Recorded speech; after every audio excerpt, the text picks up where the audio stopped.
তো আজকে হচ্ছে ভাইফোঁটার সেকেন্ড দিন। ৪-৫ দিন তো খুব মজা করেছি কালীপুজোতে মামা বাড়িতে। আজকে দিম্মাকে টাটা বলে আমরা সকালের বাস ধরে চলে আসছি কলকাতা। যেহেতু আমরা একদম সকাল, সকাল বেরিয়েছিলাম তাই ব্রেকফাস্ট তো করে আসিনি। আসার সময় বাবা নিয়ে এসেছিল কচুরি আর আলুর তরকারি। তারপর আমি ঝটপট করে রেডি হয়ে চলে গেলাম পিপির বাড়িতে। আজকে আমাদের বাড়িতে হবে ভাইফোঁটার সেলিব্রেশন। তো সব আয়োজন একদম ডান। আর তারপরে আমি ফোঁটা দিলাম আমার ৩ ভাইকে। আর এখানে আমার ছোট ভাইয়ের কিন্তু ১ম বছরের ফোঁটা এটা। আর ও গাড়িটা গিফট পেয়ে তো খুব খুশি হয়েছিল। তারপরে বোন দিল ফোঁটা ভাইদেরকে। দেন পিপিরা দিচ্ছিল বাবাকে আর কাকুকে ফোঁটা। আর এখানেও যেহেতু ব্রেকফাস্টের আয়োজন করা হয়েছিল তাই আমাকে একটা তো কচুরি খেতেই হয়েছিল এখানেও। তারপরে কিছুক্ষণ ছোট ভাইয়ের সাথে খেলা করে আমি এসেছিলাম বাজার কলকাতাতে। কিছু ভাইফোঁটার গিফটস পেন্ডিং ছিল সেটা কেনার জন্য। আর ভাইরা বড় হয়ে গেলে ওদের পছন্দ মতন গিফট দিলেই ওদের বেশি খুশি লাগে। তো ওদেরকে দেখালাম আমি ওদের জন্য কি, কি এনেছি। আর আজকে স্পেশাল দিনের জন্য তো স্পেশাল লাঞ্চেরও আয়োজন করা হয়েছিল। আজকে হয়েছিল ৫ রকম ভাজা, ফ্রাইড রাইস, পাতুরি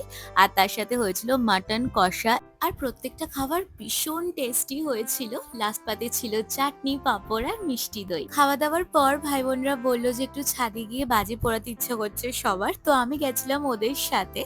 আর ওখানে আমি একটু ফুলঝুরি ফাটালাম আর এদিকে তো আমি ভীষণ মজা পাচ্ছিলাম বাজি দেখে। আর তারপরে আজকে আমরা ফানুসও উড়িয়েছিলাম একসাথে। তো এইভাবেই মজা করে কাটলো ভাইফোঁটাটা সবার সাথে। টাটা।